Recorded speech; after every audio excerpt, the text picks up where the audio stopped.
atas nama Laode Balawa, program studi ilmu manajemen, konsentrasi manajemen pendidikan, pasca sarjana Universitas Halu Oleo pada hari ini Selasa 31 Desember 2024 dimulai.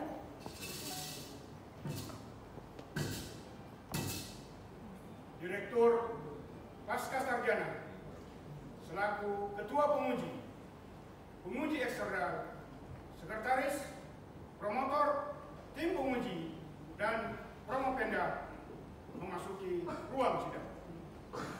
Hadirin dimohon berdiri.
Menyanyikan bersama lagu Indonesia Raya.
Mars Universitas Halu Oleo.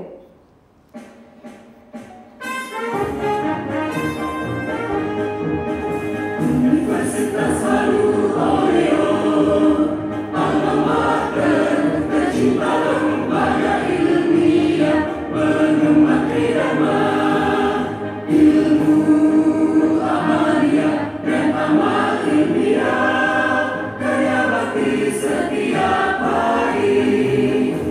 Aktivitas akademika laksanakan dharma bakti dengan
Sidang promosi doktor dibuka oleh Direktur Pasca Sarjana Universitas Halu Oleo selaku Ketua Sidang. Assalamualaikum warahmatullahi wabarakatuh. Waalaikumsalam warahmatullahi wabarakatuh. Selamat siang, salam sejahtera untuk kita semua. Om Swastiastu, Namo Buddhaya, salam kebajikan. Yang terhormat, yang terpelajar dan terpelajar, Bapak Ibu selaku promotor, ko-promotor, para penguji dan sekretaris sidang. Yang saya hormati Bapak Ibu pejabat, baik pejabat tingkat Universitas Halu Oleo maupun lingkup pasca sarjana yang sempat hadir pada ujian promosi siang hari ini. Yang saya hormati Bapak Ibu keluarga besar dari saudara Promovenus Lao de Balawa, hadirin dan undangan yang berbahagia. Pertama-tama mari kita senantiasa memanjatkan puji syukur kehadirat Allah Subhanahu wa taala, karena harus yakin bahwasanya apa yang kita nikmati sekarang ini adalah rahmat dari Allah Subhanahu wa taala, termasuk kesempatan untuk kesehatan. Kita bisa hadir di tempat ini kalau sarjana untuk mengikuti sidang promosi doktor atas nama saudara Promovenus Lao de Balawa.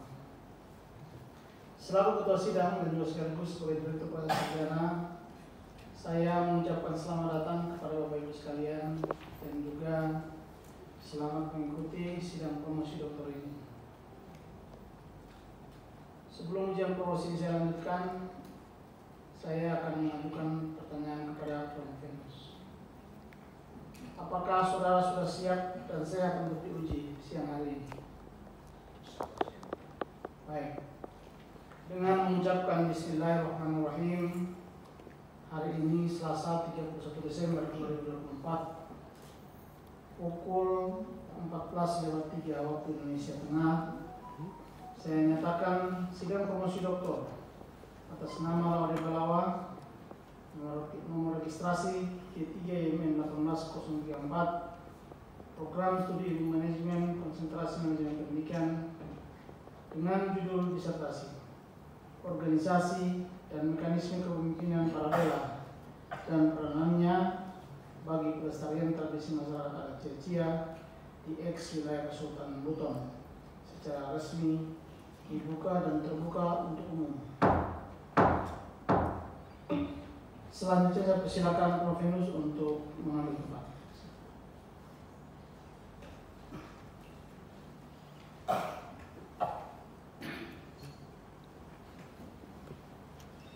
Sebelum pertanyaan-pertanyaan diajukan oleh para penguji, saya akan membacakan susunan dalam penguji promosi doktor pada siang hari ini.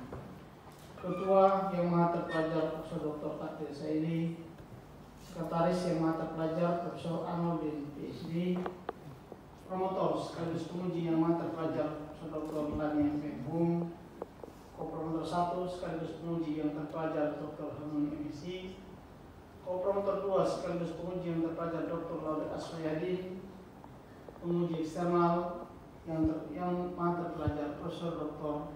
Johar Amir M.Hum, penguji kehormatan yang maha terpelajar Profesor Dr. Muhammad Zaman FSSI MSc USC, dan para penguji internal lainnya berturut-turut yang maha terpelajar Profesor Dr. Haji Samdin, yang maha terpelajar Profesor Dr. Haji Aris Padara, yang terpelajar Dr. Layan Komisi, yang terpelajar Dr. Muhammad Masri, dan yang terpelajar Dr. Irian Ibrahim. Selanjutnya saya persilakan kepada promotor yang maha terpelajar Profesor Dr. Lani M.Hum untuk memperkenalkan Promovenus.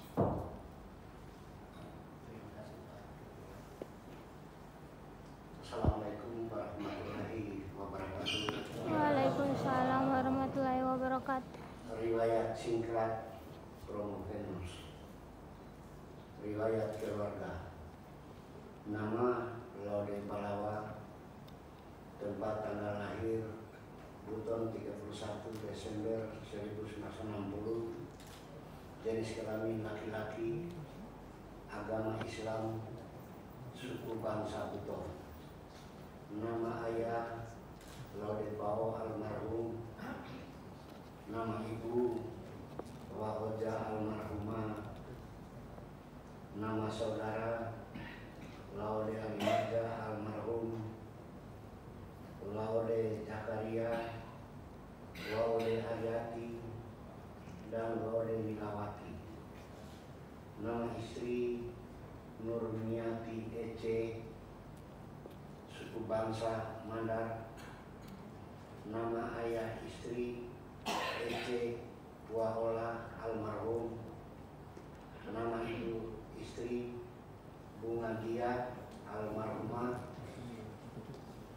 Nama anak kandung Laude Muhammad Urfan, Laude Muhammad Sadi, Laude Abdul Rizal Salam, Laude Siti Hairun Nisa, Laude Ahmad Saifullah.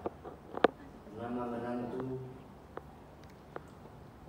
Finda Ariska. Nama cucu Laude Muhammad Hafiz, Laude Zia Zunaira. Riwayat pendidikan SD nomor 53 Batu Atas tahun 1972, SMP Negeri 1 Bau-Bau tahun 1976, SMA Negeri 1 Bau-Bau tahun 1980, Sarjana Pendidikan Bahasa dan Sastra Indonesia IPB Ujung Pandang tahun 1986, Magister Humaniora Universitas Hasanuddin tahun 2000, menjadi dosen tetap jurusan Pendidikan Bahasa dan Sastra Indonesia FKIP Universitas Aloleo sejak tahun 1988 sampai sekarang. Demikian riwayat singkat Prof. Venus. Terima kasih. Baik, terima kasih yang mantap pelajar Dr. Lamin P. Selanjutnya saya persilakan kepada Prof. Venus untuk ada lembaga adat kepemimpinan Parabela. Lembaga adat ini perlu dibina dan dikembangkan agar lebih kuat dan berwibawa. Untuk itu diperlukan data melalui penelitian dan berbagai aspeknya. Penelitian-penelitian yang sudah dilakukan selama ini hanya berkisar dilakukan oleh orang bidang pertanian, ya, yaitu penelitian kaitan kepemimpinan Parabela dengan pertanian, kehutanan, dan yang terakhir juga kaitan kepemimpinan Parabela dengan aspek hukum. Kebaruan atau penelitian saya ini mengambil sisi yang spesifik, yaitu dari segi manajemen organisasi kepemimpinan Parabela, menyangkut kedudukannya, menyangkut tugas dan fungsinya, menyangkut strukturnya, menyangkut mekanisme kerjanya, dan menyangkut kepemimpinannya, mekanisme kepemimpinannya. Oleh sebab itu, penelitian ini dianggap dari aspek variabelnya adalah yang terbaru dari penelitian-penelitian mengenai organisasi kepemimpinan Parabela di sebelumnya. Selanjutnya rumusan masalah. Oleh sebab itu masalahnya dirumuskan sebagai berikut. Bagaimana yang pertama dipertanyakan asal mula Parabela yang ada di ex wilayah Kesultanan Buton sekarang ini. Yang kedua, bagaimana kedudukan dan fungsi, struktur dan mekanisme organisasi kepemimpinan Parabela di kalangan masyarakat adat Cia-Cia pada masa pemerintahan Kesultanan Buton dan pada masa pemerintahan NKRI. Kemudian masalah berikutnya adalah bagaimana mekanisme kepemimpinan Parabela, dan terakhir bagaimana peranan organisasi kepemimpinan Parabela bagi pelestarian tradisi masyarakat adat Cia-Cia di ex wilayah Kesultanan Buton. Lanjut, kegunaan, saya kira ini ada di dalam, tinggal berulang, dilanjutkan saja. Kemudian kajian pustaka juga sudah lanjutkan saja. Kemudian metode penelitian kualitatif, metodenya etnografi, studi kasus. Kemudian lokasi dan konteks penelitian ini berdasarkan kekhasan dari masyarakat etnis Jia. Jadi ada dikelompokkan di sini, ada suku etnis yang ada Jia, semua saya teliti. Lanjut. Kemudian data sumber data primernya adalah informasi di lapangan, data sekunder dari studi pustaka. Kemudian tahapan lanjut saja. Kemudian teknik pengumpulan data, saya kira wawancara, pengamatan, dan dokumentasi. Analisis datanya, ini juga merupakan analisisnya juga ini terbaru.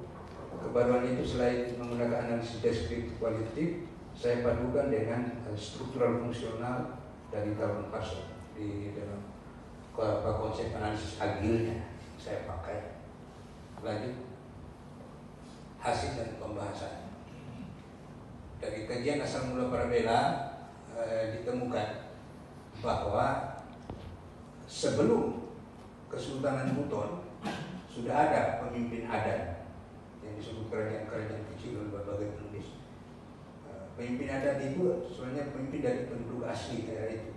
Namanya belum bernama Parabela. Contohnya di Wabula disebut Kumaha, kemudian di Wawangi disebut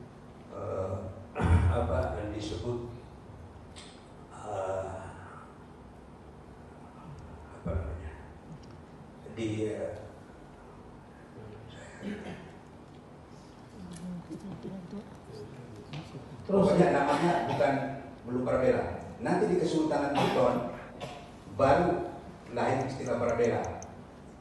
Istilah Parabela ini diseragamkan karena adanya KDI 70. Di dalam KDI itu kemudian dari semua pemimpin adat yang ada itu sekaligus diangkat menjadi kepala pemerintahan wilayah. Sehingga organisasi kepemimpinan Parabela waktu Kesultanan Buton itu memiliki kedudukan ganda sebagai pemerintahan wilayah, kepala pemerintahan sekaligus juga kepala pemerintahan adat. Bedanya di masa NKRI setelah Kesultanan Buton bubar tahun 60, mengapa lembaga ini bertahan? Sekalipun induknya berhenti, hanya kedudukannya sebagai organisasi pemerintahan wilayah yang bubar, tapi sebagai lembaga adat yang akarnya dari dulunya ada, itu terus bertahan sampai sekarang. Itu. Jadi kita tidak heran mengapa dia tetap eksis, karena dia eksis sebagai lembaga adat. Lanjut. Kemudian di masa Kesultanan Buton dengan di masa NKRI itu ada bedanya. Kalau di Kesultanan Buton kedudukan ganda sebagai kepala pemerintahan wilayah, serahnya KDI dan sebagai kepala adat, sedangkan di masa NKRI hanya sebagai lembaga adat saja. Meskipun demikian, ya, dia mendapat legitimasi sosial. Apa yang berlaku di masa Kesultanan terus berlanjut. Yang berhenti hanya hubungan dengan pemerintah Serana Wadio atau pemerintah pusat. Hanya itu yang putus, yaitu menyerahkan pajak dan upeti. Itu yang berhenti. Tapi masalah pemilikan tanah, penguasaan tanah masih tetap berlanjut meskipun hanya berdasarkan legitimasi sosial. Ini juga yang unik, ya. Legitimasi pada masa Kesultanan masih berlanjut sampai sekarang. Masalah Kaombo masih berlanjut dan seterusnya. Saya kira itu yang khas. Kemudian selanjutnya masalah lanjut, coba buka selanjutnya. Ya, saya kira ini sudah lanjut saja.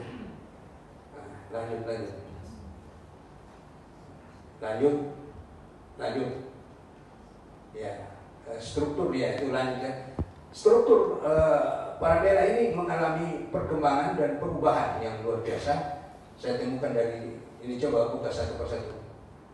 Di masa Kesultanan, coba gambarkan itu. Masa Kesultanan itu hanya seperti ini, sederhana sekali. Kemudian ditambah berikutnya, nah ini hubungannya dengan pemerintahan pusat. Yaitu kalau dari kaum disebut Kolaki dan kalau dari Walaka disebut Bontong. Itu yang ditugasi oleh pemerintah pusat di pemerintahan wilayah dalam pengurusan pajak dan UPT tadi. Ya, lanjut. Nah, ini lihat selanjutnya, ini di Takimbo itu dulunya seperti ini. Sekarang coba buka. Nah, berkembang seperti ini. Dan begitu seterusnya, ya. Yang lain juga berkembang semua. Jadi ada penelitian kelompok Lajani itu mengatakan bahwa Parabela itu mengalami penurunan, itu terbantahkan dengan penelitian itu. Ya, Parabela hidup. bahkan strukturnya dia berkembang. Dan kalau dari teori struktural fungsional ini dapat dikatakan dia bisa beradaptasi dengan perkembangan zaman sehingga dia tetap eksis dengan contoh perubahan struktur tadi. Semua daerah beradaptasi dengan keadaan di daerahnya sehingga strukturnya juga bervariasi. Terus lanjut saja. Ya, lanjut. Ini waktu penelitian Aleppo dari Unhas seperti ini strukturnya di selanjutnya coba buka. Ini sekarang berubah strukturnya. Jadi saya kira itu contoh saja. Buka, lanjut. Nah ini yang lebih kompleks. Di Wabula ini sudah digabung dengan syariat agama. Jadi secara hukum, secara dalam kepemimpinan adat sudah digabung dua-duanya. Ini juga perkembangan yang ada di dalam masa pemerintahan NKRI. Lanjut. Kemudian mekanisme kerja, saya kira ini satu persatu sudah ada juga di glosarium semua. Ya lanjut saja. Ya. Ada di glosarium ini. Terus kemudian mekanisme kepemimpinan yang saya temukan dalam penelitian ini, lanjut. Nah, ini pertama itu penjaringan. Kalau dijelaskan ini panjang sekali tapi tidak usah, intinya saja. Ya, ada jadi penjaringan, penujuman atau kilala, penetapan, kemudian jabatan serah terima jabatan, kemudian tirakat, pelantikan dan pengambilan sumpah. Itu pada pengangkatan Parabela. Lanjut. Kemudian yang kedua kontrol, pengawasan pada Parabela itu melalui perbuatan yang terlarang seperti ini. Satu persatu buka terus. Nah, kemudian ada pengalir, banyak sekali pantangannya Parabela. Parabela kalau keluar rumah harus pakai baju lengan panjang, pakai sarung, pakai kopiah. Kalau tidak masyarakat mengontrol, pecat kalau dia tidak begitu. Parabela kalau ke kebun tidak boleh lama-lama. Tidak boleh memikul kayu di tengah kampung, tidak boleh menjolok buah pohon, tidak boleh menggali tanah, tidak boleh berpegang di ranting yang rapuh, dan sangat banyak pembandingnya Parabela itu. Makanya dalam temuan saya di sini, Parabela itu telah mewakafkan hidupnya untuk masyarakat. Parabela itu. Dan dulu dia dijamin dibuatkan masyarakat kebun untuk dia makan. Sekarang tidak, itu perbedaan juga. Dia tidak melihat kebunnya, pemerintah juga tidak memberikan apa-apa. Tapi alhamdulillah saya sudah pengaruhi pada masyarakat. Insya Allah ke depan mereka akan mendapatkan perhatian dari pemerintah mudah-mudahan. Karena jasa mereka sangat besar sekali. Terus lanjut.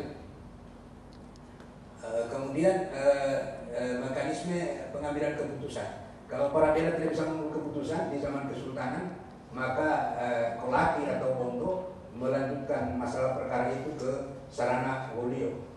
Nanti keputusan Sarana Wolio tidak bisa lagi dibantah, sudah final. Setelah bubar Kesultanan Buton, keputusan Parabela itu tidak bisa lagi dibawa ke situ, sehingga biasanya dirembukan saja dengan mantan-mantan Parabela sebelumnya. Lanjut. Kemudian yang membantu pengambilan keputusan Parabela itu seperti Kaosa, Akanamia, dan Parabela Anohane. Misalnya Akanamia itu orang yang diutus untuk mendengarkan suara hati masyarakat. Dia itu terjun di masyarakat, mendengarkan keluhan-keluhan masyarakat, lalu dia melapor kepada Parabela sehingga keputusan Parabela nanti bisa mendekati fakta yang ada di masyarakat.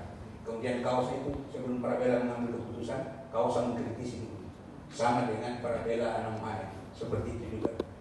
Lanjut.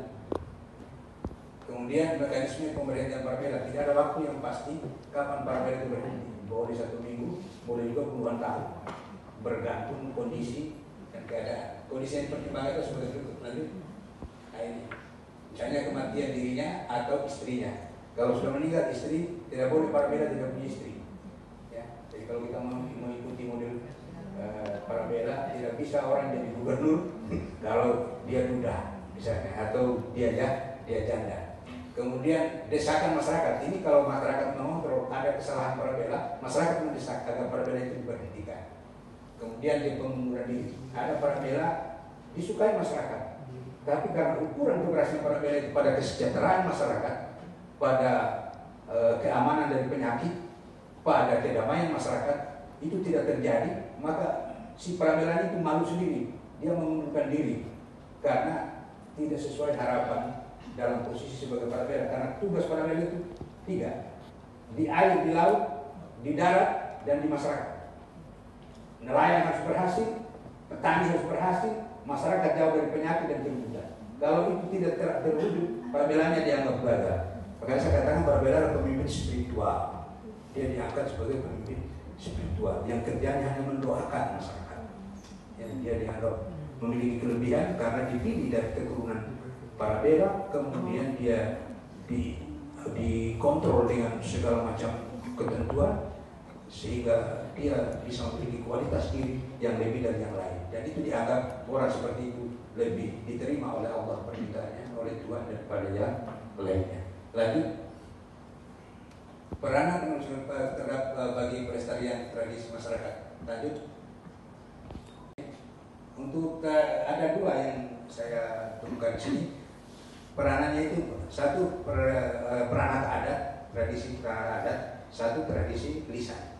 Peranat adat itu meliputi hal-hal sebagai berikut: pelestarian lembaga adat kepemimpinan Parabela, pelestarian tugas dan fungsi Parabela, pelestarian Kaombo, pelestarian mekanisme kepemimpinan Parabela, pelestarian Baruga dan cara duduk di Baruga, pelestarian adati hukum, kemudian pelestarian pesta adat, pelestarian benda pusaka, ya, kemudian pelestarian olahraga seni dan tradisional. Sekarang kalau ada pesta adat, jarak antara pembukaan pesta adat dengan acara pesta adat itu 1 minggu itu diisi dengan lomba seni olahraga dan seni tradisional. Itu juga penambahan baru yang terjadi di masa pemerintahan NKRI ini dalam organisasi Parabela. Lanjut,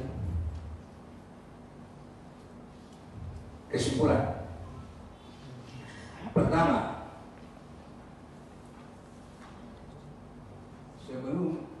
jauh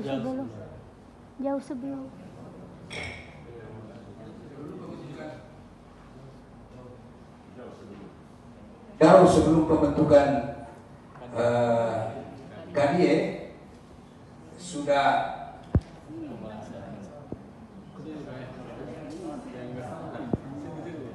ya. Oh ya. Jauh sebelum pembentukan KDE itu sudah ada pemimpin adat, ya. Ya. Kalau di Wabang saya ingat namanya Pontong Gira. Kalau contohnya di Babura namanya Kumahari. Ya. Sehingga nanti pada masa pembentukan KDE diberi nama seragam Parabela. Dan sampai di masa NKRI ini tetap bertahan Parabela. Lanjut, organisasi kepemimpinan Parabela pada Kesultanan Buton memiliki kedudukan ganda sebagai pemimpin pemerintahan wilayah dan sebagai kepala adat. Lanjut, ketiga, perkembangan struktur Parabela itu prinsipnya ini: dapur atau dapurano, cingka atau cingkaan. Ini dari bahasa Laporo. Ini saya dapatkan dari orang Laporo. Dapur atau dapurano itu diibaratkan kalau kita memasak itu, kalau sudah 3 batu dapur itu baru ini bisa tegak. Kepemimpinan adat itu kalau sudah 3 itu sudah kuat. Atau patut cingkaan, kalau kita membangun rumah itu dia bisa tegak kalau 4 tiangnya. Itu filosofinya. Nah, ini saya dapatkan di masyarakat Lapor. Lanjut, keempat, tidak bisa baca. Mekanisme kepemimpinan Parabela yang pernah tidak pernah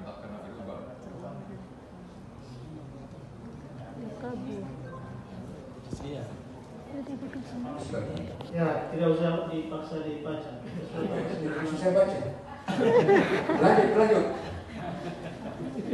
Kelima, organisasi dan mekanisme kepemimpinan Parabela memiliki 2 peranan utama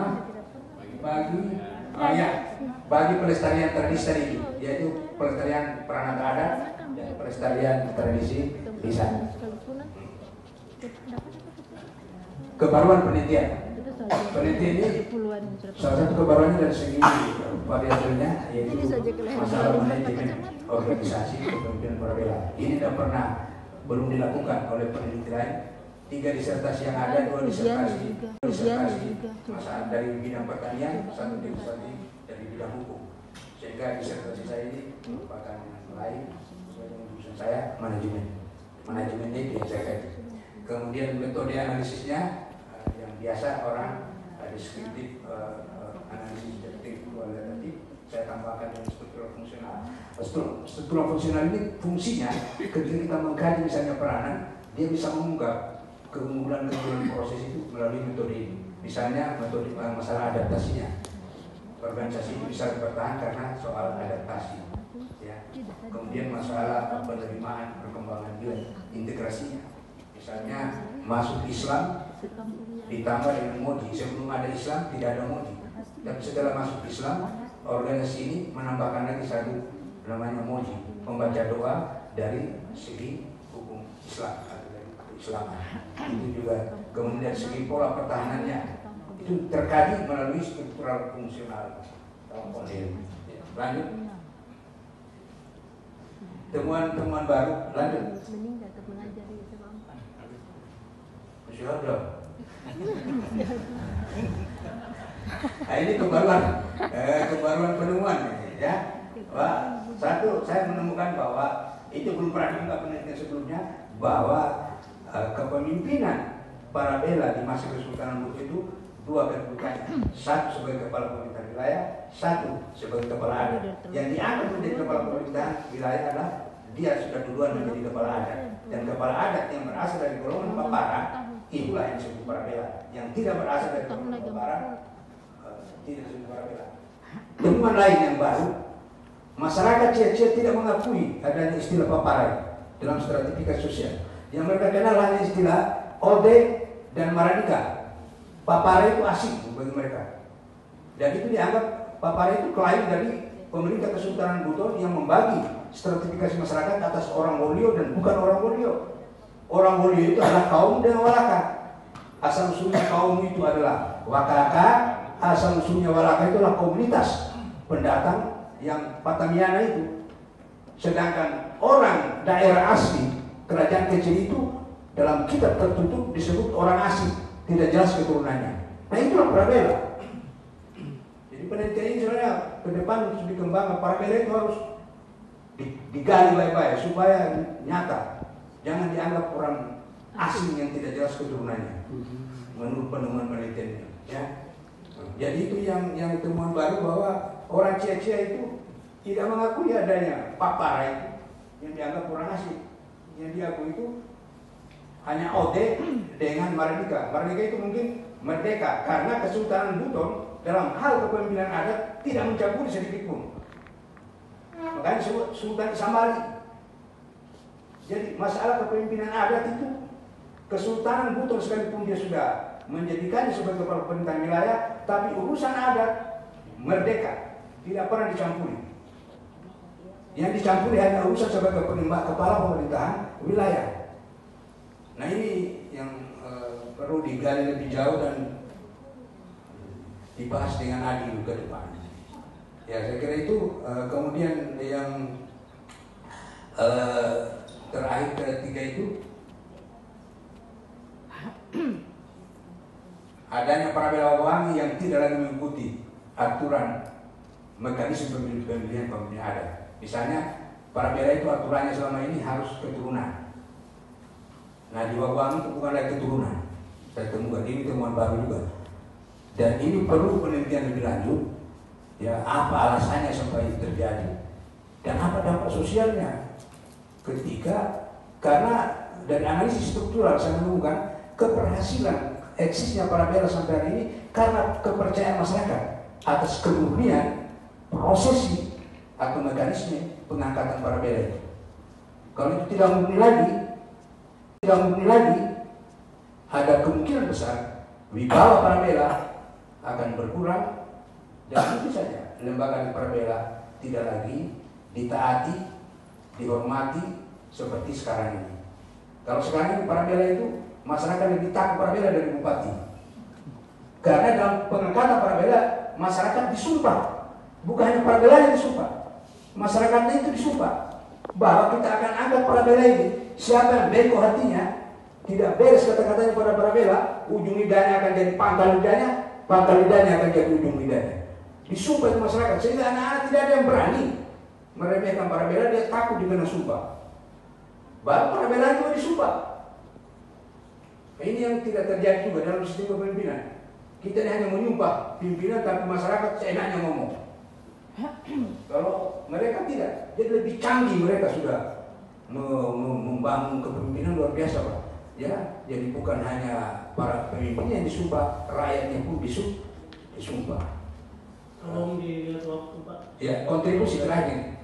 Hasil penelitian ini dapat menjadi sumber bahan bagi pengembangan dan pemberdayaan lembaga adat kepemimpinan Parabela yang lebih kuat dan berwibawa. Lanjut. Hasil penelitian ini dapat menjadi sumber bahan pengembangan muatan lokal bagi pembelajaran budaya atau bagi pembelajaran bahasa. Ya, karena bahan-bahan penelitian ini cukup banyak dan terdistribusinya ada semua, bisa dikembangkan untuk bahan adat. Kemudian hasil penelitian juga dapat menjadi sumber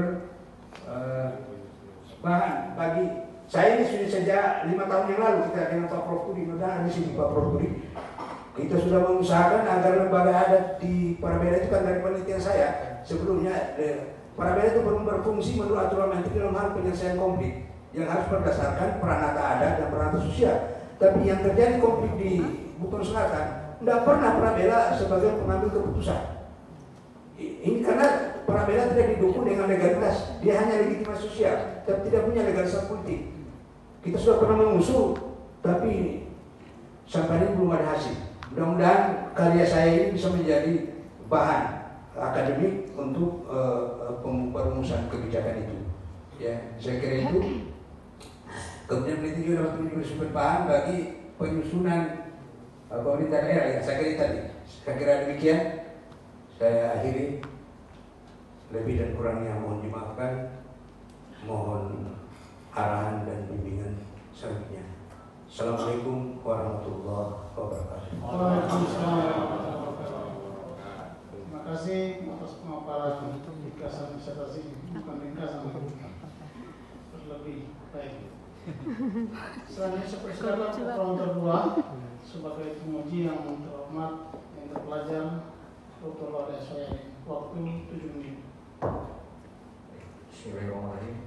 Yang kami hormati Ketua Sekretaris Penguji, Promotor dan Kopromotor, yang kami hormati penguji eksternal Prof. Dr. Johan Amir M. Selamat datang di Universitas Alulio. Saudara Bung Petrus, Pak Laudi Balawa yang berbahagia, hadirin semua, keluarga, undangan yang sempat hadir pada siang hari ini. Satu pertanyaan Pak dari saya, melihat tadi kajiannya banyak dari sisi kajian budaya, saya mencoba untuk melihat dari sisi organisasi dan manajemen. Kita ketahui bahwa di dalam ilmu manajemen itu secara umum ada 4 fungsi, Pak. Ada fungsi planning, organizing, actuating, dan controlling. Kaum Nasrani menggunakan lonceng. Fungsi-fungsi ini dilaksanakan oleh top manager kalau di dalam sebuah perusahaan. Artinya juga penelitian Bapak ada kepemimpinan di sana, dalam hal ini kepemimpinan Parabela. Nah, oleh karena itu pertanyaan saya adalah bagaimana implementasi dari kepemimpinan Parabela ini dikaitkan atau dilihat dari fungsi-fungsi manajemen yang tadi, Pak. Karena kita ini sekarang ada di prodi ilmu manajemen. Jadi, karena pimpinan Parabela ini melaksanakan fungsi manajemen yang 4 tadi. Silakan, Pak. Terima kasih. Yang pertama saya perlu sampaikan, lembaga adat ini adalah kepemimpinan tradisional, organisasi tradisional. Sedangkan yang mungkin ditanyakan ini berkaitan dengan organisasi modern. Tapi itu pun saya dapat menunjukkan sisi hubungannya barangkali pada kesempatan ini. Misalnya kita lihat dalam aspek mekanisme, ya, mekanisme kepemimpinan ada di sini, dari proses diangkat. Ya. Pengangkatannya itu tadi singkat, tapi prosesnya sebenarnya sudah mencakup itu dalam hal pengambilan keputusan misalnya, ya. Dalam hal kemudian pemberhentian para bela misalnya. Kalau itu kita hubungkan dengan mulai dari perencanaan sampai pada kontrolnya, evaluasinya, memang dalam organisasi ini tidak terpola seperti organisasi modern. Tapi unsur-unsur itu menurut saya ada, meskipun dalam sistem yang sesuai dengan tradisi dan kebiasaan adatnya. Jadi misalnya kontrol, ya ada, pengawasan ada, yang mengawasi itu masyarakat, dan termasuk tokoh adat juga, tokoh masyarakat mengawasi semua. Itu pola tradisional. Ya. Kalau organisasi modern, ya mungkin kita sebut dengan monitoring dan evaluasi misalnya, ya, itu mungkin bedanya dengan organisasi tradisional. Jadi saya kira kalau saya mau memasukkan pola modern itu secara utuh ke dalamnya, barangkali masih ada hambatan, kesulitan. Tapi kalau elemen-elemennya, aspek-aspeknya ada dalam sistem kepemimpinan tradisional itu, barangkali itu yang bisa saya sampaikan. Terima kasih. Baik, terima kasih Pak Lodi Balawa. Sebelum saya tutup, bahwa manajemen itu sebenarnya dapat diaplikasikan di dalam setiap sendi kehidupan. Kita mulai dari bangun tidur sampai pada saat hadir di tempat ini juga ada sisi manajemennya. Jadi menurut saya mau tradisional mau modern, harusnya manajemen itu juga tetap ada di dalam. Terima kasih. Itu pertanyaan saya, dan kurang yang mohon maafkan. Saya mohon tepuk tangan dulu lah untuk Pak. Terima kasih. Assalamualaikum warahmatullahi wabarakatuh. Waalaikumsalam warahmatullahi wabarakatuh. Terima kasih penguji yang terpelajar Dr. Laudi Asfiari. Selanjutnya juga silakan penguji eksternal yang terpelajar Dr. Johan. Silakan waktu menyesuaikan.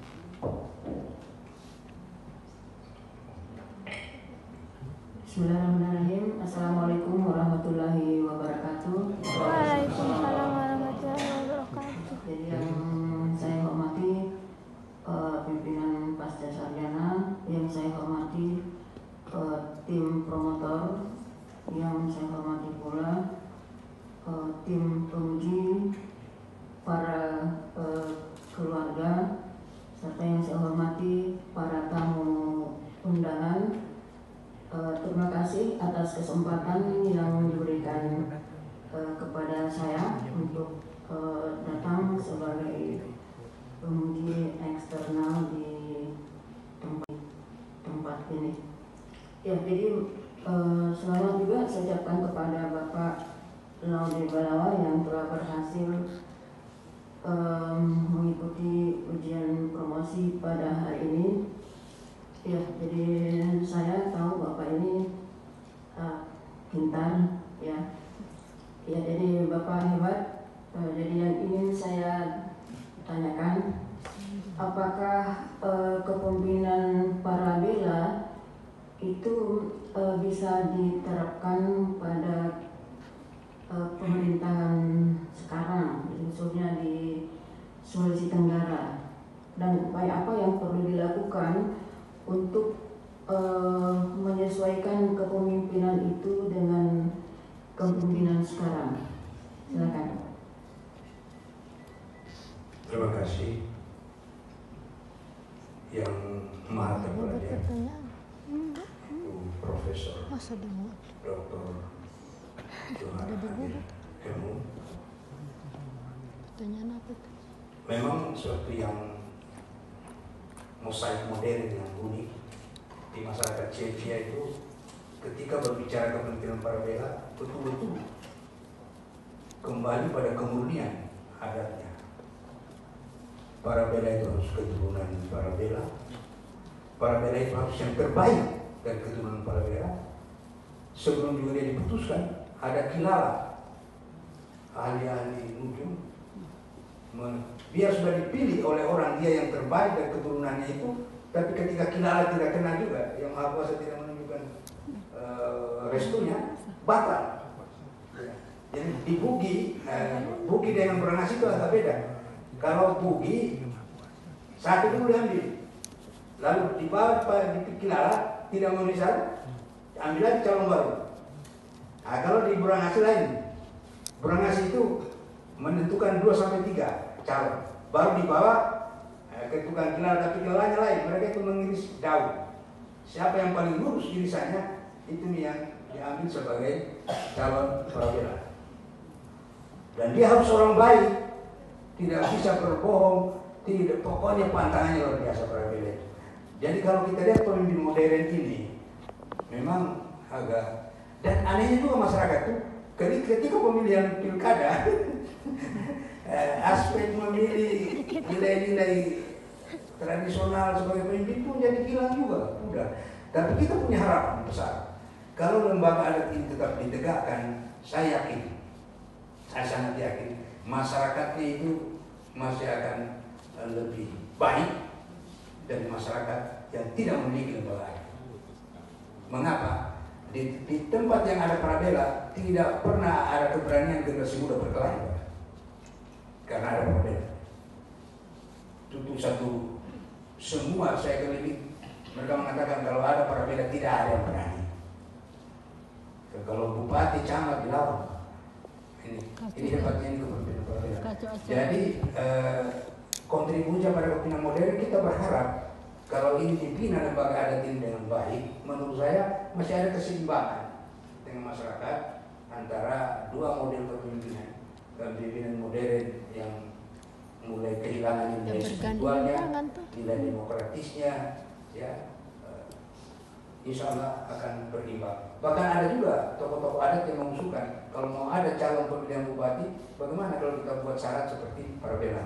Artinya ini ada fenomena bahwa orang masih punya alat pembanding untuk pemimpin yang baik itu, ya Parabela.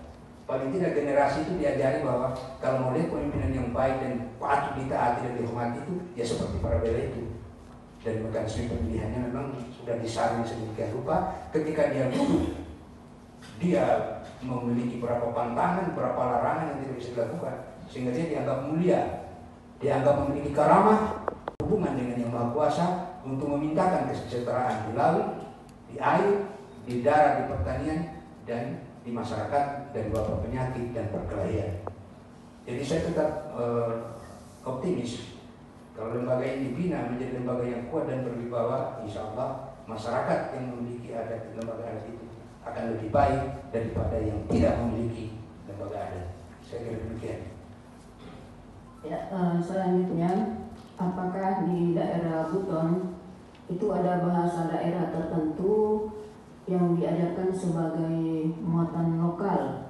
Nah, kalau ada, bagaimana implikasi dari Parabela ini terhadap pembelajaran muatan lokal di daerah tersebut? Terima kasih.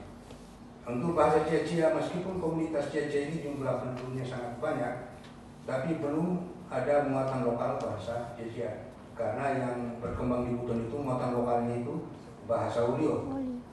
Tapi saya optimis ke depan, meskipun orang Singis dengan huruf Hangul, tapi saya sebenarnya optimis. Ya, apapun namanya asalnya, tapi kalau bahasa Cia-Cia nanti mempunyai aksara Hangul, itu berarti bahwa pembelajaran bahasa Cia-Cia bisa berlangsung sebagai muatan lokal dan bahannya pasti Parabela. Karena ciri khas masyarakat komunitas Cia-Cia itu dalam hal adat itu sudah ada di Parabela. Ya, dalam pesta adat itu semua keseniannya, olahraganya itu ada semua di sini. Dan itu menjadi terlestarikan melalui pesta adat. Ada pesta adat tengah tahunan, 1 tahunan, sampai pesta adat 5 tahunan. Sebagai informasi, kalau pesta adat 5 tahunan itu baru-baru itu di satu kecamatan saja perantau itu yang pulang sekitar hampir 20.000 orang, hanya disedot oleh pesta adat. Dan kalau mereka datang menyumbang pada masyarakat, mendirikan sekolah dan sebagainya. Ini juga sisi positif dari lembaga adat yang mempertahankan pesta adatnya seperti di komunitas Jejia. Jadi saya optimis ke depan itu, apalagi dengan bahasa Hangul ini hanya nanti perlu pengembangan lebih jauh.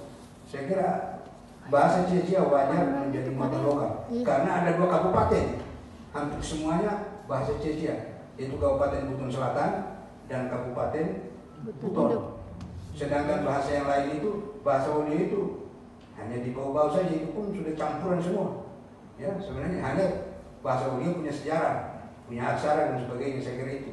Tapi kalau dari segi penutur, saya kira di daratan Buton tidak ada yang kalah jumlahnya penutur Jejia, sehingga dia memenuhi syarat sebenarnya untuk menjadi bahasa muatan lokal. Saya kira demikian. Yang terakhir, ya, jadi saya mendengar tadi ada tradisi lisan. Apakah ada ungkapan-ungkapan yang digunakan oleh dalam pemerintahan Parabela itu yang dijadikan sebagai acuan dalam kepemimpinannya? Iya, seperti aturan adat itu ada ungkapan-ungkapan, sanksi-sanksi kalau ada kesalahan. Ya, ada ungkapannya. Misalnya kalau begini kesalahannya dia tidak ditanya. Contoh ungkapannya, Pak? Contoh ungkapannya? Ada tadi. Saya buka dulu. Ya. Misalnya 1, kami yang bernotondo dibuang di luar pagar. Itu kalau orang punya kesalahan sudah berat itu dibuang di luar pagar, itu artinya dia tidak boleh ditanya, dia keluarga tidak boleh tanya dia. Kesalahan misalnya kalau dia dipanggil mau kerja bakti, dia tidak mau datang. Nah, itu dibuang itu. Tapi yang betul ada tata sepulangan. Misalnya begini tata sepulangan itu. Kalau orang ditunjuk menjadi Parabela, tidak langsung terima itu. Tapi kemudian adatnya itu datang lagi utusan berikutnya, membujuk lagi. Dan kalau sudah 3 kali bujukan, dia harus bersedia. Kalau dia tidak bersedia, dikena hukum adat tata sepulangan. Tata sepulangan itu mulai dari dirinya sampai anak keturunannya, sampai kapanpun tidak boleh jadi pemimpin. Itu tata sepulangan. Ya. Jadi kalau orang sudah dipilih oleh masyarakat mau jadi pemimpin, menjadi Parabela, lalu dia menolak sampai 3 kali, tata sepulangan itu. Anak turunannya tidak akan pernah jadi pemimpin. Itu contoh ungkapan tadi, tata sepulangan. Demikian saya kembalikan kepada tim penguji. Terima kasih. Assalamualaikum warahmatullahi wabarakatuh. Waalaikumsalam. Terima kasih penguji eksternal yang mantan pelajar Profesor Dr. Johan Amir. Selanjutnya saya persilakan penguji yang terpelajar Dr. Irian Keplan. Waktu 7 menit. Bismillahirrahmanirrahim. Assalamualaikum warahmatullahi wabarakatuh. Yang ketua dan sekretaris, tim promotor dan tim penguji, saudara Promovendus Laude Balawa. Saya melanjutkan dari pernyataan penguji eksternal tadi, mempertanyakan bedanya wibawa antara Parabela dengan pemerintah sekarang. Saya mungkin bisa mendapat penjelasan dari saudara Promovendus tentang apa yang membuat Parabela bertahan, padahal ini ada sejak zaman Kesultanan Buton, itu sudah jauh sekali. Dan bagaimana wibawa ini bisa berbeda padahal dari masyarakat yang sama. Mereka juga memilih di pilkada, tetapi karena Parabela mereka ideal terhadap pemimpin daerah, mereka pragmatis. Terima kasih. Assalamualaikum warahmatullahi wabarakatuh. Terima kasih yang terpelajar Bapak Dr. Irianto Ibrahim, SPD MPD. Mengapa Parabela itu bisa bertahan, ya? Dihormati, ditaati dan ditakuti. Menurut saya, karena kemurnian adat dalam pengangkatannya. Kemudian karena kontrol masyarakat dan seluruh masyarakat mengontrol kepribadian para beda itu dengan segala larangan dan segala pantang larang atau pemani para beda itu. Makanya saya katakan dia wakafkan dirinya. Bayangkan Pak, tidak boleh dia kelihatan di luar rumah tidak pakai songkok, tidak pakai baju yang panjang, tidak pakai sarung. Tidak boleh, para beda. Ya. Tidak boleh ditemukan satu kali saja dia berbohong. Kapan berbohong? Masyarakat mendesak supaya dipecat. Ya. Para bela tidak bisa menggali-gali tanah. Kapan ditemukan menggali? Masyarakat ribut. Kemudian sanksi lain para bela itu. Kalau panen gagal, para bela yang disalahkan. Kalau nelayan tidak berhasil, para bela yang salah. Kalau ada wabah penyakit, para bela harus bertanggung jawab. Syukur sekarang dibagi-bagi lagi kesalahan itu. Misalnya kalau babinya masuk, pagarnya tidak rusak, bukan para bela itu, mungkin moji. Bertanggung jawab. Nah, itu dibagi-bagi tanggung jawab itu. Jadi mereka ini, saya sebut kepentingan spiritual. Orang yang dianggap suci, disucikan oleh pemilihannya karena dia diambil dari keturunan yang paling baik alamnya. Kemudian setelah dia duduk, dia tirakat 4 hari 4 malam, diajari oleh semua para mantan para bela mengenai keparabelaan, dan setelah dia duduk diawasi, dikontrol. Terlalu banyak pandangannya, banyak tidak bisa megang ranting yang mati. Tidak gampang itu Pak. Selama saya jadi para bela tidak bisa pegang. Selama jadi para bela kalau ke kebun jam 9 sudah harus pulang. Tidak boleh tidur sebelum semua masyarakat tidur. Kalau ada kejadian, baru para bela tidur, ayo ganti. Dan dia harus duluan bangun untuk memintakan keselamatan, kesejahteraan masyarakat nelayan, keselamatan masyarakat petani, keselamatan kampung dari wabah penyakit dan keributan. Kira-kira kalau begitu tanggung jawabnya pemimpin dan dipercaya seperti itu oleh masyarakat, bagaimana orang tidak hormati dan tidak hargai? Sepanjang dia bertanggung jawab terhadap semuanya itu. Jadi saya kira itu. Nah sementara kalau pemimpin sekarang mulai naiknya sudah pancaroba, tuh setelah dulu dia berubah-ubah gitu. Jadi saya kira agak beda. Nah sekarang mengapa masyarakat yang sama membedakan ini? Ya dari posisi tadi. Yang satu ya 200.000 selesai. Itu tidak ada kriteria harus baik akhlaknya, harus ada keturunan orang baik-baik. Tidak ada itu. Buat dia akhlaknya yang terbaik dari seluruh keturunan yang ada itu. Dan itu dipilih oleh orang-orang yang sudah dulu. Dipantau itu, oh yang terbaik ini. Adakah pemilihan sekarang ya? Sekarang siapa yang punya banyak uang? Ya itu yang boleh. Kalau tidak uang, tidak usah mimpi mau jadi apa-apa. Ya, karena ya kepemimpinan modern sudah kepemimpinan pluralistik. Kemudian ekonomi kita ekonomi yang kapitalis. Pendidikan kita materialistis, saya kira itu sudah terjadi. Menariknya, mengapa dua mosaik ini bisa hidup berdampingan? Saya kira itu hanya milik masyarakat yang punya para bela. Saya kira itu. Terima kasih. Saya kembalikan ke ketua. Baik, terima kasih kemudian kepada selanjutnya saya persilakan penguji yang terpelajar Dr. Muhammad Nasir. Baik, terima kasih. Assalamualaikum warahmatullahi wabarakatuh. Waalaikumsalam warahmatullahi wabarakatuh. Yang saya hormati Ketua dan Sekretaris Tim Penguji, kemudian yang saya hormati tim promotor, yang saya hormati penguji eksternal,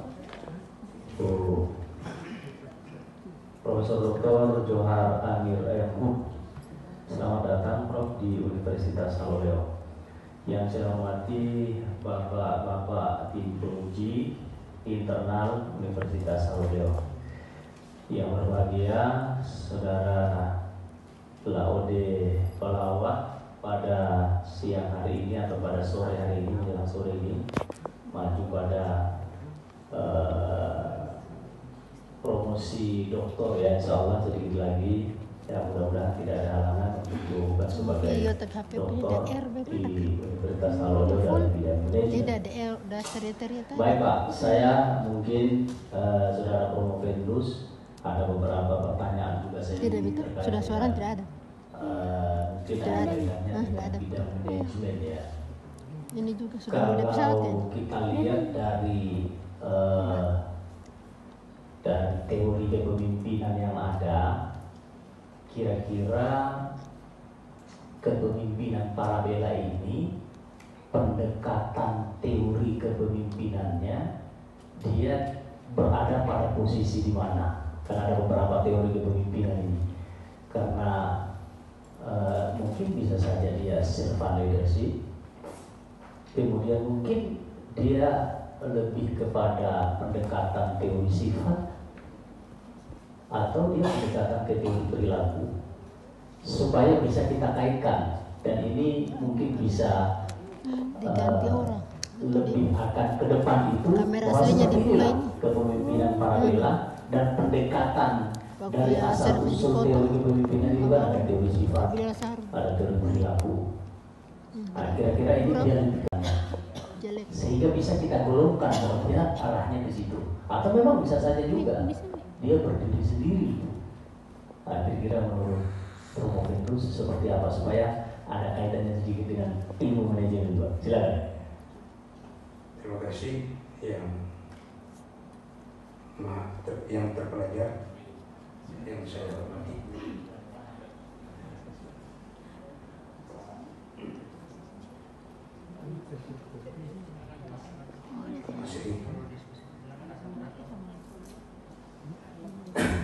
Yang saya pakai dari kajian teori saya, istilah kepemimpinan tradisional dan kepemimpinan modern.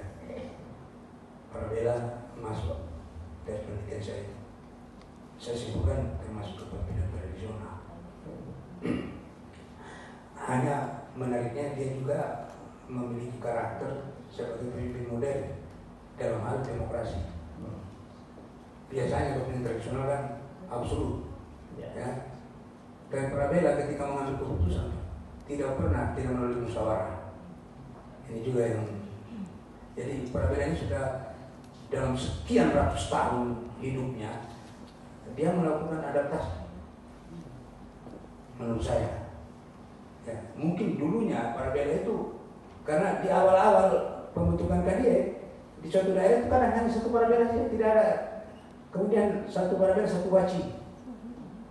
Jadi memang dia absolut ketika itu. Tapi setelah berkembang ke sini, Parabella tidak pernah mengambil keputusan kalau keputusannya belum dikritisi. Parabella tidak pernah berani mengambil keputusan sebelum semua yang hadir berbicara. Begitu hati-hatinya dalam menegakkan demokrasi. Dan saya kira demokrasi ini ciri kepemimpinan modern. Jadi jadi saya simpulkan di Parabella itu pemimpin spiritual. Karena diangkat memang berkaitan dengan hal yang spiritual. Kemudian dia pemimpin yang karismatik. Ini ciri-ciri dari kepemimpinan tradisional. Kemudian dia demokratis, ciri kepemimpinan modern. Jadi dia sudah keterpaduan dari kepemimpinan tradisional dan kepemimpinan modern. Kalau dikaitkan dengan yang Bapak tanyakan tadi, teori sifat, saya kira itu yang dominan. Baik, ya. Oke, yang menarik memang itu dia berada pada tren teori kepemimpinan sifat, Pak. Ya, karena dia berada pada bagaimana asal usul dari Parabella tadi.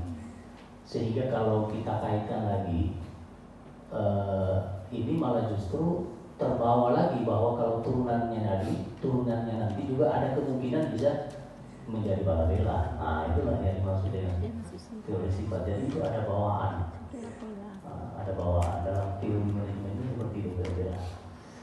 Baik, oke, cukup menarik dan saya juga apresiasi apa yang Saudara Promovendus jawab. Kemudian yang kedua, kaitannya lagi dengan ilmu manajemen. Ini kan Saudara Promovendus membahas terkait dengan struktur organisasi. struktur organisasi. Dari beberapa struktur yang saudara Promovendus sampaikan atau utarakan dalam disertasi ini pendekatan struktur itu kan ada struktur organisasi garis, ada struktur organisasi staf, ada gabungan garis dan staf. Saya lihat dari beberapa struktur organisasi yang ada ini mengkombinasi. Karena ada juga yang penasehatnya saya lihat, ada juga yang langsung.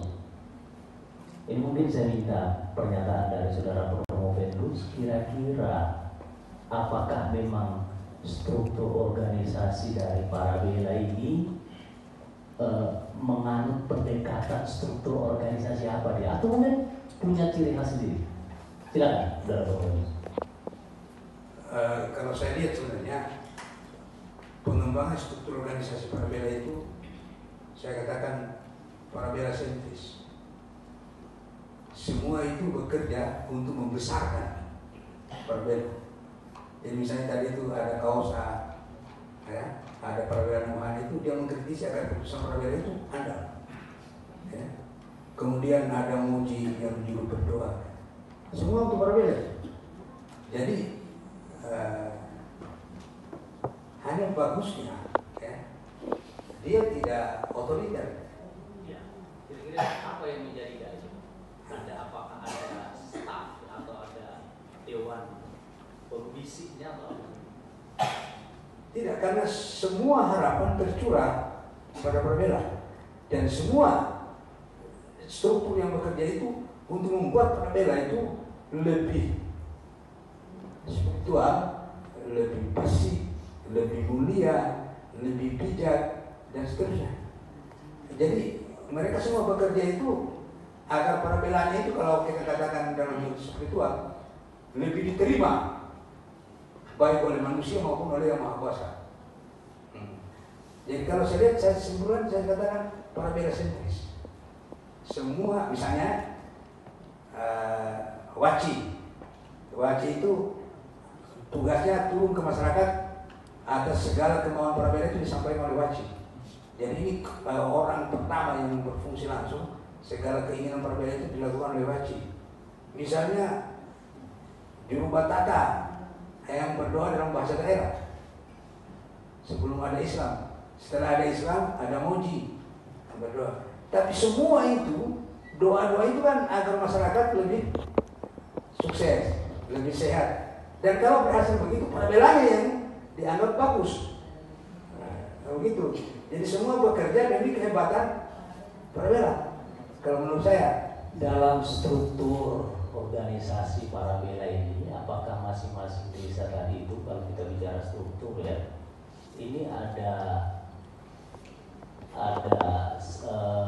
koordinatornya sebagai pemimpin dari Parabela ini, atau seperti apa, Pak? Semua keputusan di tangan Parabela. Dan kalau Parabela sudah menjadi keputusan tidak boleh satu orang pun membantah atau menolak, baik dalam hati sekalipun. Jadi dia dianggap manusia keramat, Pak. Parabela ini dianggap manusia keramat. Segala keputusannya itu sudah itu dari Dewa, dari Yang Maha Kuasa. Ya. Jadi tidak ada yang berani membantah kalau Parabela sudah memutuskan. Hanya Parabela juga tidak sembarang memutuskan. Ini hebatnya. Semua sudah bicara, berpendapat semua, dan terakhir dia menimbang. Itu pun dia tanya Kausa, dia tanya Parabela Nuhan bagaimana kalau begini. Baru dia jatuh ponis. Jadi ada juga seperti di Wawangi katanya ada namanya Bonto. Kalau Parabela tidak bisa menyelesaikan, dikembalikan ke Bonto. Tapi itu hanya Wawangi saja. Parabela lain tidak ada. Parabela lain itu berarti ada penasehatnya dia. Iya.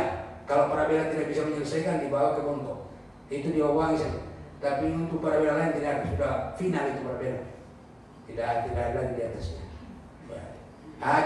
Di Buranasi didampingi juga oleh Kolaki. Jadi di Buranasi itu ada namanya Kolaki. Padahal dalam sistem pemerintahan Kesultanan Buton, Kolaki atau Bobatong itu adalah orang kesultanan yang diutus di daerah wilayah para Kadie untuk mengontrol pekerjaan para bela di masa kesultanan. Tapi di Buranasi ada istilah Kolaki. Kolaki itu teman kolaborasi dari para bela. Jadi yang mendampingi terus para bela sebagai teman berdiskusi. Nah, kalau bahasa sekarang kolaborasi antara Kolaki dengan di Buranasi, itu hanya di Buranasi juga.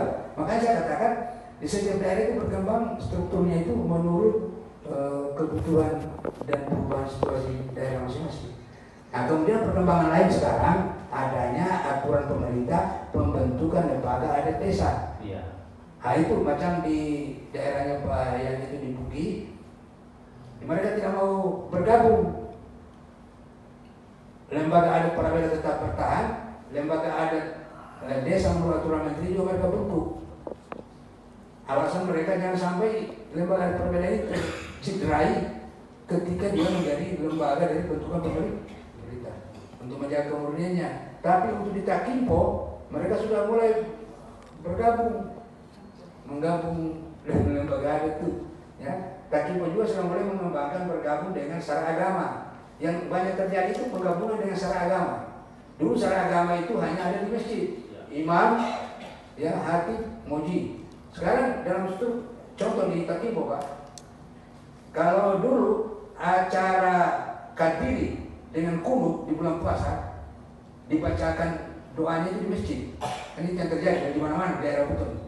Sekarang di Takimpo, Pak, kalau ada acara kunut dan Kadiri itu diadakan di lembaga adat di Baruga. Yang menyelenggarakan itu orang lembaga adat, tapi yang baca doa menyelenggarakan acara itu adalah imam dari masjid. Jadi itu adalah kolaborasi yang menarik bahwa kunut dengan Kadiri itu lebih dieksiskan sebagai kegiatan adat, bukan kegiatan keagamaan di masjid, tapi dibawa di lembaga adat. Ini saya lihat ini fungsi baru juga. Mereka melegitimasi kunut dengan Kadiri itu sebagai kegiatan adat, tradisi Islam, bukan kegiatan keagamaan yang dilaksanakan di masjid.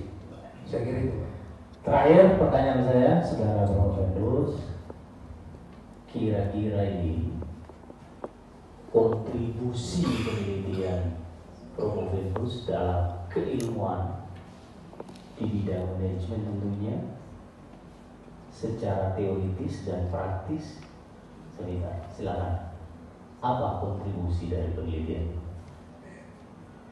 Ya, saya kira secara teoritis dari beberapa juga penelitian, baik penelitian asing maupun apa, hampir mengerucut satu pandangan bahwa untuk membangun organisasi yang andal dan berhasil diteliti itu harus ada perpaduan antara organisasi tradisional dengan organisasi modern. Kalau berpadu, organisasi itu akan menjadi kuat. Aspek spiritnya, semangatnya, kejujurannya diambil dari tradisional, aspek manajerialnya diambil dari kepemimpinan modern. Sehingga penelitian ini menurut saya juga bisa memberi kontribusi terhadap pengembangan teori hal seperti itu. Kemudian secara praktis, saya sebenarnya sangat berharap untuk penelitian saya ini bisa berguna untuk pembuatan perda misalnya di bumi mengenai sampai hari ini Pak Dubes Selatan belum ada perda. Hasil penelitian dari anaknya Pak Malik di UNAS, ya, disertasinya itu hanya meneliti Bogula. Itu pun karena motivasi adanya kaum laut itu yang mendapat perhatian dunia. Dan dengan itu kemudian dia mengklaim bahwa secara hukum adat dia sudah memiliki legalitas politik, bukan hanya legitimasi sosial. Sementara lembaga budaya yang ada yang lain hanya legitimasi sosial, belum ada legalitas politik. Sehingga mereka contohnya tadi kalau ada konflik, kehendak menteri bahwa itu ditangani oleh lembaga adat tidak bisa dilakukan karena dia tidak mendapat dukungan legalitas politik. Sehingga perda saya kira perlu memberi payung pada lembaga adat itu untuk menjadi pengambil keputusan kalau ada konflik yang terjadi. harus disuarakan itu Pak, karena tanggung Sudah Pak, saya ini sudah, ini kita sudah masuk di Bupati dengan Pak Prof Tuli, berani sih Pak Prof Tuli 5 tahun lalu Pak. Saya calon Bupati ini baru-baru saya kasih tahu, kasih gaji itu Prabela itu karena dia sudah wakafkan hidupnya. Kalau dulu ada kebun dikasih masyarakat, sekarang apa? Pemerintah harus peduli karena tidak ada daerah yang seaman kalau ada Prabela. Betul. Tidak ada. Baik, cukup. Terima kasih, saya sangat apresiasi dan siap. Assalamualaikum warahmatullahi wabarakatuh. Waalaikumsalam warahmatullahi wabarakatuh. Ya, 10 menit lewatnya, saking seriusnya. Mohon perhatikan ya, karena kita batasnya waktu, baik penanya maupun yang menjawab bisa menyampaikan bahwa sudah cukup jelas jawabannya atau apa. Jadi tidak terlalu asik dengan diskusi yang banyak. Selain forum ini masih ada forum lain yang bisa digunakan mencari kepuasan. Ya, baik. Selanjutnya saya persilakan penguji yang terpelajar untuk layani komisi. Silakan.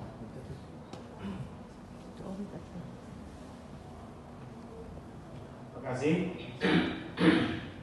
Assalamualaikum warahmatullahi wabarakatuh. Yang terhormat Ketua dan Sekretaris Sidang, tim promotor,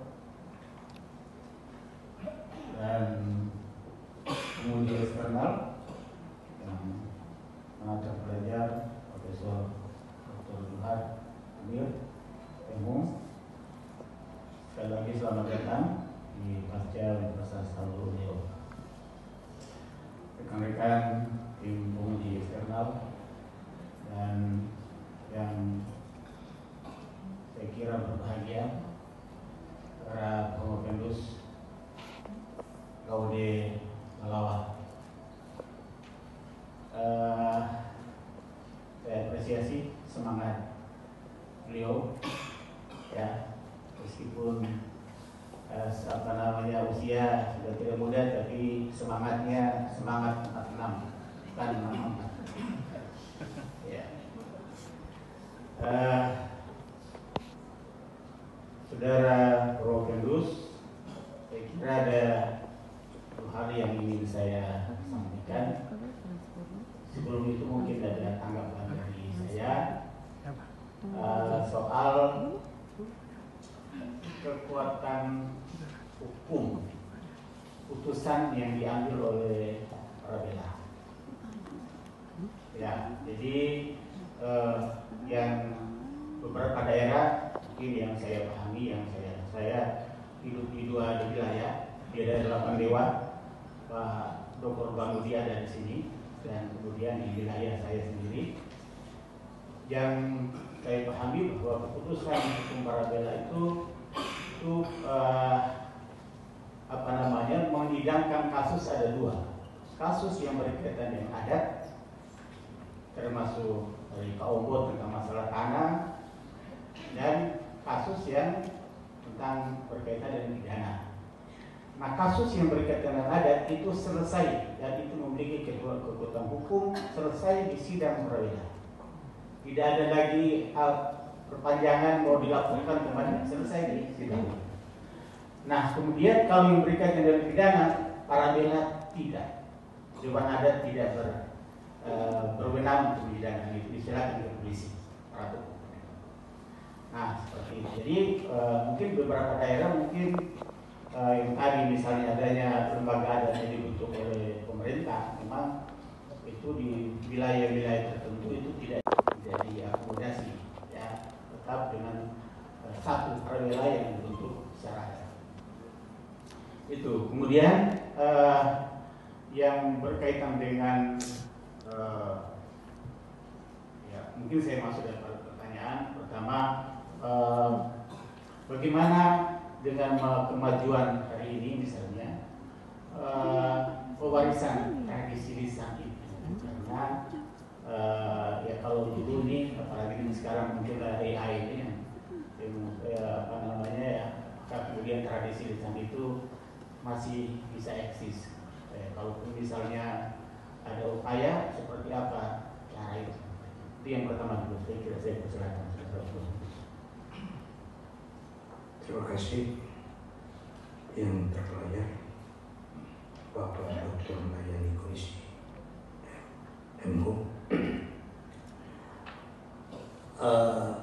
Berkaitan dengan pelestarian tradisi di sana, saya ambilkan satu contoh mengenai cucilah atau cerita. Ketika saya berwawancara dengan pemimpin di Puranasi, para beda itu punya kewajiban mengetahui kisah masuknya Abdul Wahid. Benda pusaka yang disimpan di para beda itu contohnya pisau sunat yang digunakan oleh Abdul Wahid ketika menyebarkan Islam di Puranasi. Itu setiap para beda wajib tahu cerita kisah itu. Artinya bukan ditulis, tapi diwarisi secara lisan. Di Romi, ketika para bela dilantik harus bisa menyebutkan semua para bela sampai ratusan di belakang. Harus dihafal. Ya. Di Puranasi itu saya tanya, Bapak para bela yang keberapa sekarang? Para bela yang sudah 130 lebih.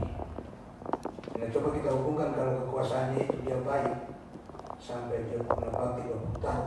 Kalau sudah 100 lebih, jauh lebih tua dari Kesultanan Buton, jauh lebih tua dari Kerajaan Buton. Haji Takdir Saidi MSI, Bapak Profesor Analuddin SSI, MSI, MSc, PhD, Bapak Profesor Dr. Lanyampe MHUM, Bapak Dr. Hamuni MSI, Bapak Dr. Laode Aspayadi Halidin SEMM, Bapak Profesor Dr. Johar Amir MHUM, kemudian Bapak Profesor Muhammad Zamrun F SSI, MSI, MSc, Bapak Profesor Hadi Samdin SEMSI, Bapak Profesor Dr. Haji Haris Badar SPD MHUM, Bapak Dr. Layani Komisi MHUM, Bapak Dr. Muhammad Masri SEMSI, dan Bapak Dr. Irianto Ibrahim SPD MPD.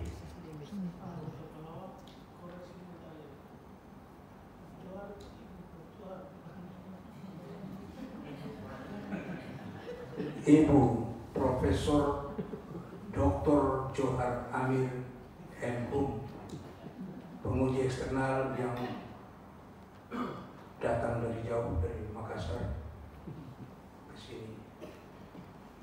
Kemudian bapak-bapak pimpinan saya di fakultas yang hadir, teman-teman dosen, teman-teman sekerukunan, teman-teman lama dari UNC, kuliah di UNC, teman-teman keluarga saya dan istri saya bersama anak-anak saya yang semoga berbahagia. Assalamualaikum warahmatullahi wabarakatuh. Alhamdulillahirabbil alamin, wassalatu wassalamu ala asrofil anbiya'i wal mursalin wa ala alihi washabbihi ajma'in. Syukur alhamdulillah, dipanjatkan dari Allah Subhanahu wa taala atas limpahan rahmat dan karunia-Nya sehingga saya sampai pada titik ini. Salawat dan salam kepada junjungan Nabi besar Muhammad sallallahu alaihi wasallam, yang mudah-mudahan kepemimpinan beliau menjadi pemicu dan pemacu semangat hidup saya dan kita sekalian yang beragama Islam untuk meneladaninya. Pertama saya ingin menyampaikan terima kasih kepada pimpinan Universitas Al-Oleo, kepada para pimpinan di Pasca Sarjana yang baik secara langsung maupun tidak langsung sangat menentukan proses saya mencapai